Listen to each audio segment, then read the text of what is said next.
Assalamualaikum warahmatullahi wabarakatuh. Waalaikumsalam warahmatullahi. Kami di sini sebagai kelompok satu yang beranggota saya sendiri, Dinar Dewi Tama, Fani Nurmailana, Imam Alfiandi, Rifan Fajira Arahman, Sidik Ali Mansur, dan Tesya Yanuar. Saya di sini akan mempresentasikan mengenai NVT.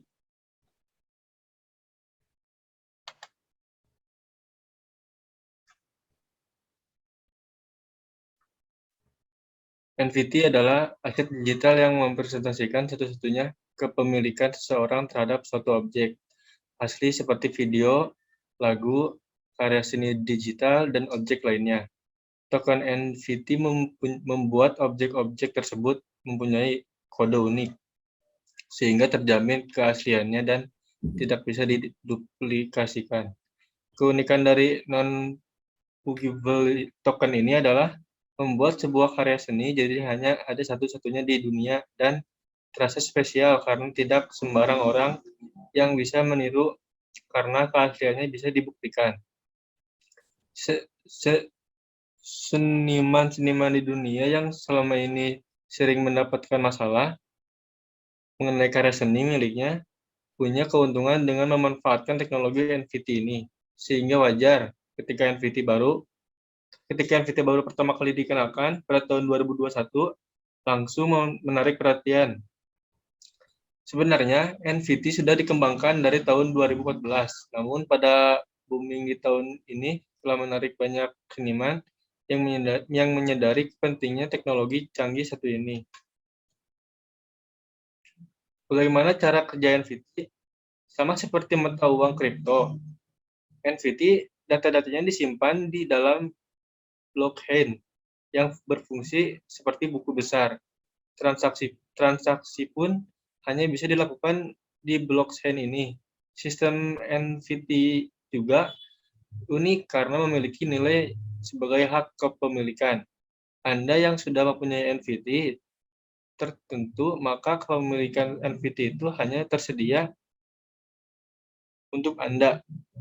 Tidak mengherankan jika nilai NFT itu tinggi. Lalu, apa beda NFT dengan mata uang kripto? Setiap NFT yang dibeli dalam dijual itu punya nilainya sendiri, beda dengan hal mata uang. Yang setiap koinnya pasti bernilai sama. Untuk membeli beberapa NFT, Anda harus menyediakan dana dengan harga yang berbeda-beda untuk masing-masing NFT.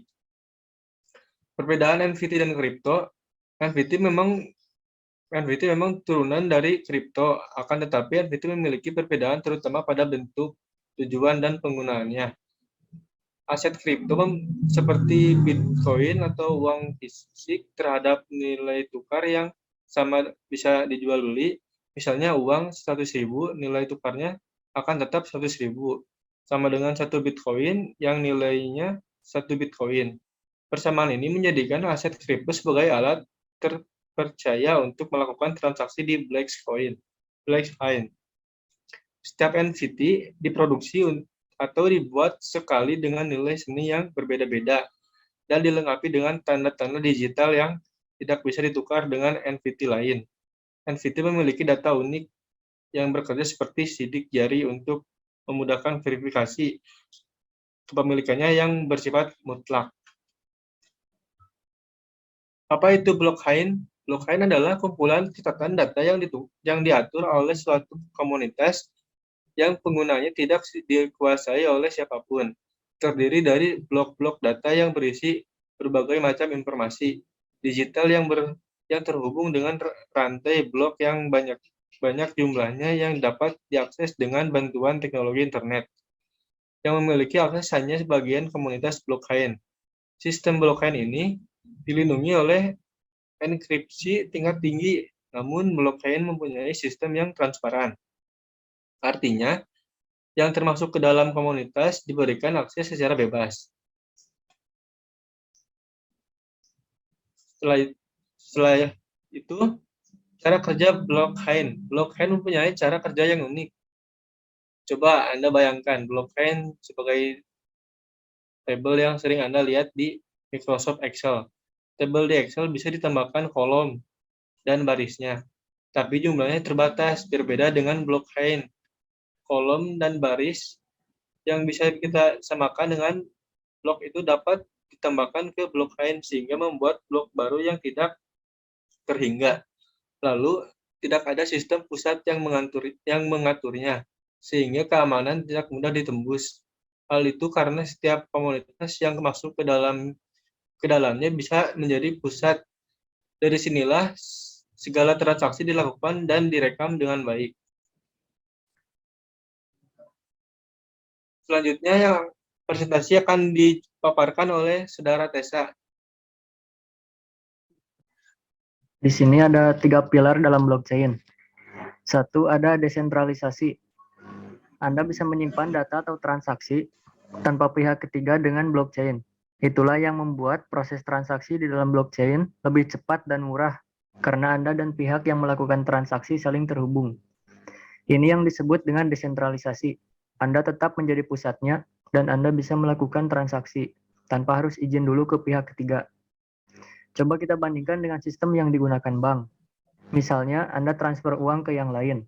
Uang transfer Anda akan diproses di bank yang menjadi sentral atau pihak ketiga, yang nanti akan menyampaikannya pada pihak lain tujuan Anda. Kedua, ada transparansi. Tidak ada yang bisa berbuat curang, seperti melakukan pencucian uang di dalam blockchain. Hal itu karena transaksi yang hadir di dalamnya akan mudah dicek oleh orang lain. Walaupun nama yang melakukan transaksi akan diubah menjadi angka, tapi tetap bisa dideteksi. Teknologi enkripsi yang digunakan hanya untuk menyembunyikan identitas. Ketiga, terekam selamanya. Seluruh transaksi yang ada di blockchain tidak akan bisa dihapus. Walaupun Anda berusaha kuat untuk menghapusnya, di blockchain Anda tidak bisa melakukan pencucian uang dengan menghapus bukti transaksi, seperti yang dilakukan para koruptor. Maksudnya bukti transaksinya akan terekam selamanya. Oleh sebab itu, keamanan blockchain cukup terjamin. Kemudian ada fungsi atau pemanfaatan blockchain. Blockchain sangat bisa digunakan untuk kepentingan lembaga keuangan. Teknologinya mirip dengan buku besar kas yang dapat dibuka oleh siapa saja yang punya kepentingan di dalamnya. Blockchain juga dapat meminimalisir pencurian uang karena jejaknya pasti masih ada dan sangat mudah untuk ditelusuri. Teknologi ini sudah semakin canggih sekarang. Di waktu berikutnya pasti akan lebih canggih lagi karena masih terus dikembangkan. Hubungan cryptocurrency dengan blockchain. Cryptocurrency dapat ditransaksikan menggunakan blockchain dengan segala keunggulannya. Hal ini membuat cryptocurrency atau mata uang digital bisa digunakan di wilayah mana saja dan transaksinya selalu hidup selama 24 jam. Cryptocurrency jumlahnya memang dibatasi, tapi tidak dengan blockchain yang bloknya bisa bertambah, sehingga membuat transaksi akan hadir terus. Inilah yang membuat cryptocurrency suatu hari bisa menjadi uang yang digunakan di banyak tempat. Terima kasih kepada Saudara Tessa. Selanjutnya, keunggulan blockchain yang akan diterangkan oleh saya. Keunggulan blockchain yang pertama transparan. Saking transparannya sistem blockchain, membuat transaksi di dalamnya dapat dilihat dengan jelas oleh siapa saja yang mengaksesnya. Tidak ada orang yang berbuat curang di sini. Yang kedua, aman. Karena dibuat secara transparan, transaksi di blockchain bisa dikatakan cukup aman. Yang ketiga, cepat dan murah. Tidak ada pihak ketiga dalam blockchain. Oleh sebab itu, transaksi akan berlangsung cepat dan gratis, sehingga Anda tidak perlu mengeluarkan biaya transaksi. Yang selanjutnya, kelebihan NVT. Yang pertama, kelebihan NVT. 1. NVT bersifat unik dan dapat dikoleksi karena objek digital hanya ada satu-satunya. Anda bisa mengoleksi tujuan aset digital sesuai keinginan. Yang kedua, NVT tidak dapat dihapus, dihancurkan, atau direkayasa. Yang ketiga, adanya kelangkaan NVT dapat berpengaruh pada naiknya nilai objek digital. Yang keempat, NVT dapat dipercaya karena penggunaan token tidak dapat ditukarkan. Selanjutnya, kekurangan NVT. Yang pertama, tidak dapat dibagi menjadi nilai yang lebih kecil sehingga Anda harus membayar penuh. Yang kedua, NVT dapat dicuri apabila marketplace tempat Anda membeli tutup. Apabila marketplace tempat Anda membeli tutup, tidak ada jaminan atau aset yang Anda miliki aman karena bentuk aset dari NFT adalah aset digital. Yang ketiga, aturan mengenai NFT belum diatur. Yang keempat, keberadaan bisnis NFT termasuk ke dalam kategori pasar spekulatif. Syarat menghasilkan uang lewat NFT tidak cuma perangkat berupa PC atau ponsel saja, ada syarat lain yang harus dipenuhi. Yang pertama, punya dompet digital kripto. Syarat menghasilkan uang lewat NFT yang pertama adalah memiliki dompet digital kripto. Dompet digital mata uang kripto berfungsi untuk menukarkan uang resmi dengan uang kripto agar bisa dilakukan transaksi NFT. Anda bisa membuat dompet digital ini melalui salah satu platform yakni MetaMask. Yang kedua, punya akun marketplace NFT. Ketika Anda sudah memiliki dompet digital, Anda dapat mulai untuk transaksi NFT. Sebelum mulai bertransaksi, Anda harus mendaftarkan akun, contohnya OpenSea. Contohnya di OpenSea. Yang ketiga, punya karya. Syarat menghasilkan uang lewat NFT yang terakhir adalah memiliki karya dalam berbagai format. Bisa gambar, bisa video, bisa foto, dan sebagainya. Karya itu kemudian dikonveksi menjadi NFT di layanan marketplace, yaitu beberapa syarat menghasilkan uang lewat NFT. Memang langkah menjual NFT hampir mirip dengan ketika Anda ingin menjual barang di marketplace lain, seperti Shopee, Tokopedia, dan sebagainya. Bedanya, transaksi NFT pakai mata uang kripto dan hanya bisa dijual pada platform marketplace khusus. Bagaimana NFT menghasilkan uang?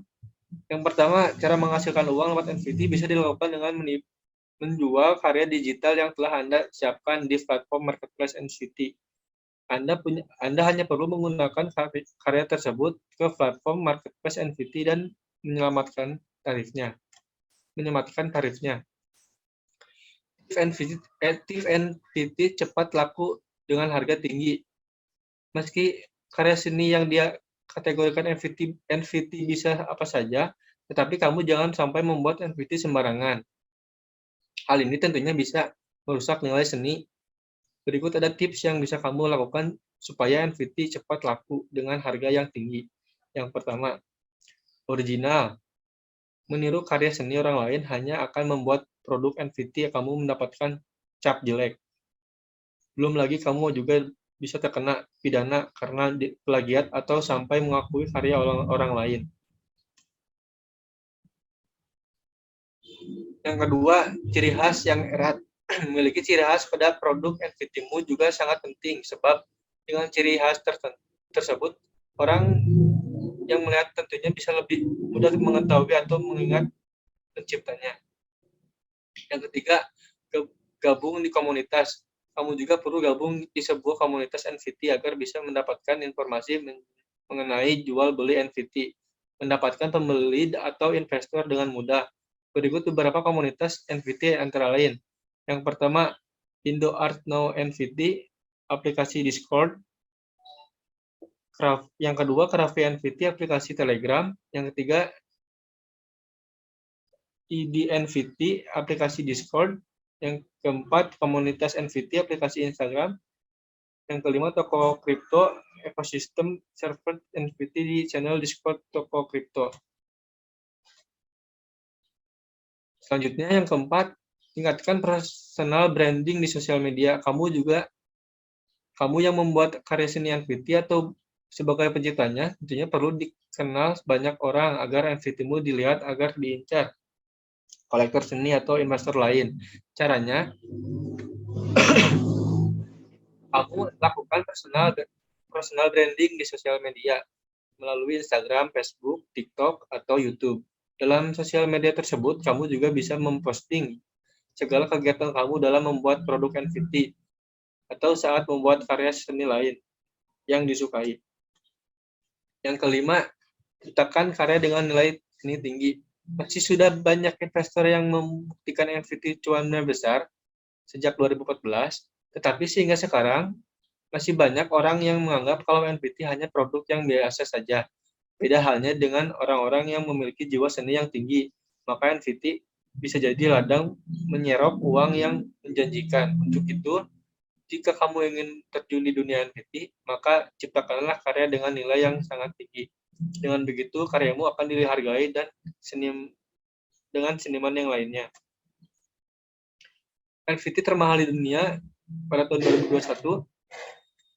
Yang pertama, NFT The Merge terjual 91,8 juta US dollar atau setara 1,31 triliun. The Merge adalah karya seni yang diciptakan oleh seniman Digital Park.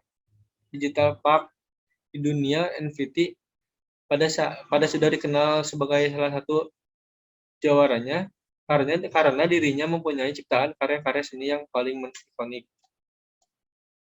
Yang kedua, NFT Everyday. The first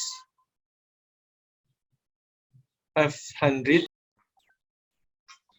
Kaitan NFT dengan interaksi manusia dan komputer. Karena NFT sendiri merupakan aset digital, otomatis untuk melihat maupun membukanya juga harus melalui perangkat digital, seperti personal komputer, laptop, smartphone, dan lain-lain. Contohnya ketika membuat gambar, pasti menggunakan aplikasi. Sekalipun tidak menggunakan aplikasi, misalnya digambar menggunakan pensil, pasti untuk proses uploadnya membutuhkan perangkat digital dan internet. Kesimpulannya yaitu NFT dan INK sangat erat hubungannya dan tidak terpisahkan. Nah, di sini ada perhatian. Foto selfie KTP bisa dipenjara. Semenjak NFT booming belakangan ini, banyak orang yang tergiur mencoba jual produk NFT. Sayangnya bukan karya seni yang dijual, melainkan foto selfie dengan KTP. Hal ini tentunya sangat berbahaya karena informasi data pribadi bisa disalahgunakan untuk tindak kejahatan seperti penipuan. Dikutip dari Kompas.com, Direktur Jenderal Dukcapil Kementerian Dalam Negeri, Judan Arif Faktullah, mengatakan masyarakat yang menjual atau mengunggah foto dokumen kependudukan dan melakukan swap foto akan terancam pidana. Berdasarkan Pasal 96 dan Pasal 96A Undang-Undang Nomor 24 Tahun 2013 tentang perubahan Undang-Undang Nomor 23 Tahun 2006 tentang administrasi kependudukan, pelaku akan penjara paling lama 10 tahun dan denda paling banyak 1 miliar. Sekian presentasi dari kelompok 1. Mohon maaf apabila ada kekurangan. Assalamualaikum warahmatullahi wabarakatuh. Waalaikumsalam warahmatullahi wabarakatuh. Rizky, Topik, dan Muhammad Rifki. Ya, silakan untuk presentasi.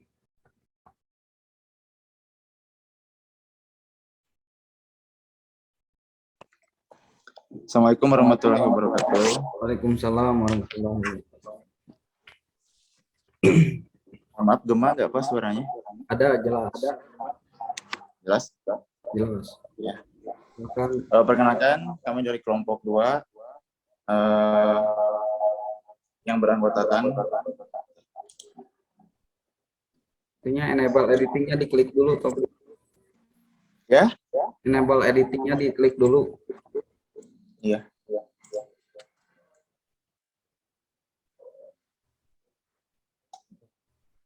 Kok ngeblank ya?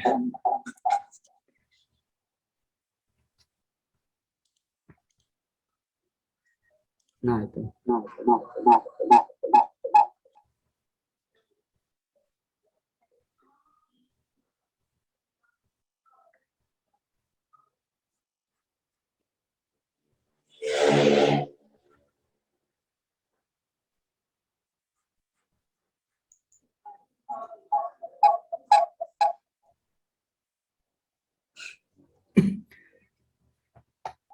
Baik, saya ulangi. Assalamualaikum warahmatullahi wabarakatuh. Perkenalkan, kami dari kelompok 2 yang beranggotakan. Yang pertama saya sendiri, Topik Hidayat. Yang kedua ada Ade Rianto, ada Dani Abdurrahman, Ilham Zulhak, Muhammad Wildan, Rizky Firman, dan Muhammad Rifki.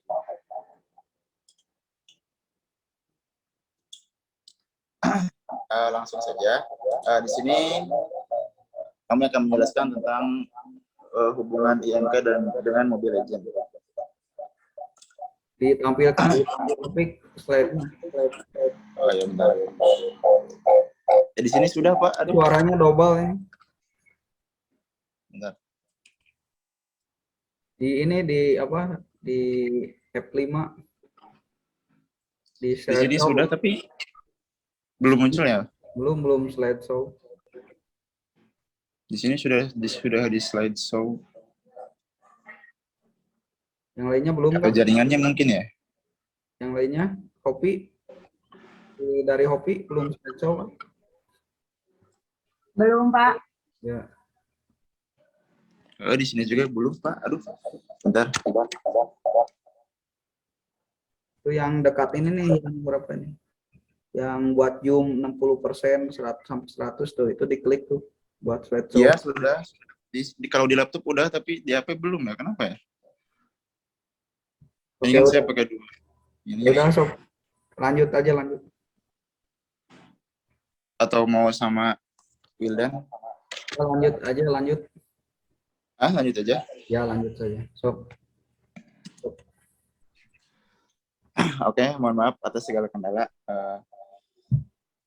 Mobile Legends Bang Bang adalah sebuah permainan MOBA yang dirancang untuk ponsel. Kedua tim lawan berjuang untuk mencapai dan menghancurkan basis musuh sambil mempertahankan basis mereka sendiri untuk mengendalikan jalan setapak atau 3 jalur yang dikenal sebagai top, mid lane, dan bottom yang menghubungkan basis-basis. Di masing-masing tim ada 5 pemain yang masing-masing mengendalikan avatar yang dikenal sebagai hero dari perangkat mereka sendiri. Karakter terkontrol komputer yang lebih lemah yang disebut minion bertelur di basis tim dan mengikuti 3 jalur ke basis tim lawan, melawan musuh dan menara. Untuk selanjutnya keuntungan dan manfaat yang akan dijelaskan oleh saudara Wildan. Keuntungan dan manfaat. Untuk yang pertama itu praktek tanggung jawab. Setiap pemain tentu memiliki peran saat bermain. Ada yang berperan sebagai jungler, mid laner, tanker, offlaner, dan slide laner. Dan jika kamu bermain sebagai tanker, kamu harus menjadi pelindung bagi timmu dengan menjadi terdepan saat terjadi war. Yang kedua itu menghilangkan stres. Tidak hanya Mobile Legends, bahkan semua game bisa dikatakan menghilangkan stres, entah itu stres karena pekerjaan, masalah kuliah, atau stres setelah putus dengan pacar. Saya kembalikan ke moderator. Itu slide-nya belum berubah, masih yang tadi. Ini apa? Tapi kalau di sini sudah berubah, tapi kenapa ya ke HP nggak berubah? Coba di stop share dulu. Stop. Kita stop share dulu ya. Ya. Bentar. Share lagi.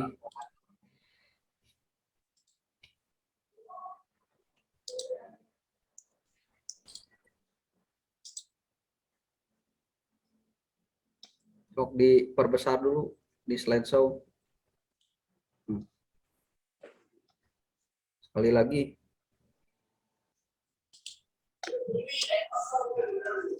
Tuh, nggak muncul ya, Pak? Masih tetap nggak muncul.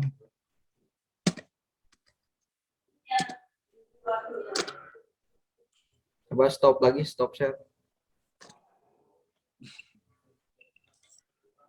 Ya, share lagi.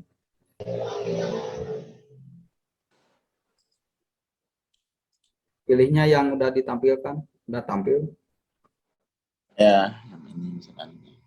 Coba pindah ke slide 4, bisa gak? Nah, gitu, diklik aja. Sok, silakan. Diklik aja nggak apa-apa? Ya, sok diklik aja. Oh iya. Ya, lanjutin. Ya, terima kasih untuk saudara Wildan.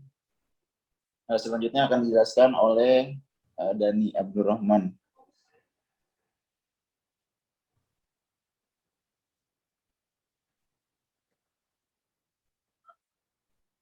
Mana Dendi? Dani.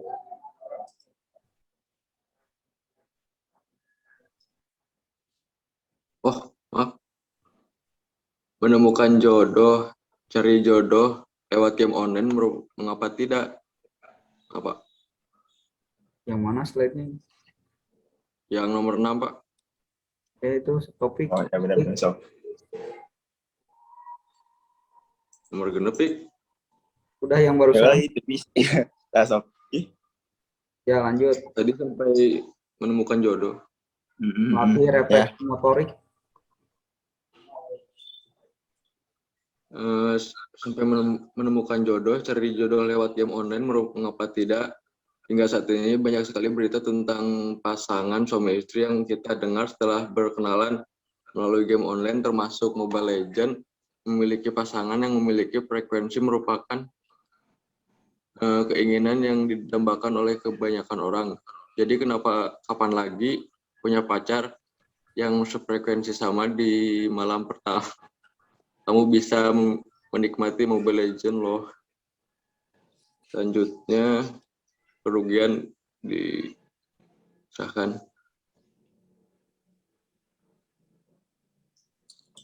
Kembalikan. Oh iya. Terima kasih untuk saudara Dani. Sama-sama. Selanjutnya akan dijelaskan oleh Muhammad Rifki. Tugas atau pekerjaan jadi terbengkalai. Bermain game memang mengasihkan, namun jika dimainkan pada saat yang tidak tepat, maka akan berpengaruh pada produktivitas. Poin kedua, jadi lebih emosional. Hal ini secara tidak langsung akan mempengaruhi kondisi emosional ketika pemain sering mengalami kekalahan. Solusi terbaik adalah jangan bermain dengan membawa emosi yang dapat merugikan diri. Poin ketiga yaitu merusak mata. Ketika bermain secara berlebihan, menyebabkan kesehatan mata menjadi terganggu, disebabkan karena radiasi dari HP atau PC. Menurutnya kualitas penglihatan adalah dampak negatif yang utama dan yang paling dirasakan oleh para pecandu game. Terima kasih, saya kembalikan kepada moderator. Terima kasih untuk Muhammad Rifki. Selanjutnya yang akan dijelaskan oleh Adi Arianto.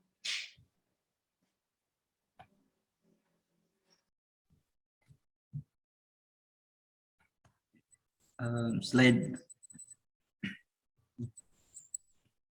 selanjutnya, kerugian uang, kecuali orang yang mendapatkan uang dari game. Kecanduan memainkan game akan mengganggu kelancaran finansial agan. Contoh saja untuk membeli kuota, diamond, dan lain-lain. Ketika Anda telah kecanduan, bahkan ada yang rela menghabiskan tabungan demi game. Saya kembalikan.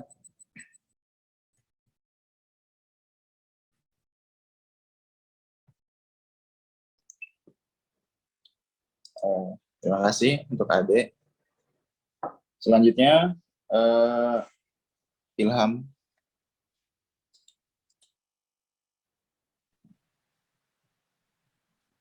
Baik, untuk sumber pendapatan, di sini yang pertama ada gaji dari tim. Jangan pernah berpikir bahwa bermain untuk tim profesional itu tidak mendapatkan uang ketika kalah di sebuah turnamen. Pendapatan pemain pro tentunya berasal dari gaji yang sesuai dengan kesepakatan manajemen timnya. Yang kedua ada live streaming. Menjadi streamer juga merupakan salah satu sumber penghasilan yang menggiurkan. Pasalnya meskipun penghasilan yang didapatkan tidak sekaligus. Saya kembalikan ke moderator. Ya, terima kasih. Dan yang terakhir akan dijelaskan oleh saudara Rizky. Silakan. Baik, terima kasih kepada moderator yang telah mempersilahkan. Yang selanjutnya, poin ketiga ada uang turnamen. Uang turnamen tersebut banyak event dari game Mobile Legends yang hadiah pemenangnya tidak sedikit dan hal ini menjadikan uang turnamen menjadi salah satu sumber penghasilan. Lalu yang terakhir, poin keempat ada sponsorship. Main pro selain bisa bermain game, mereka juga senantiasa melakukan branding atau menjadi bintang iklan suatu produk yang menyponsori mereka. Sekian dari presentasi kelompok 2. Kami kembalikan kepada moderator untuk sesi tanya jawab. Terima kasih. Ya baik, ini kan udah mau habis Zoom-nya.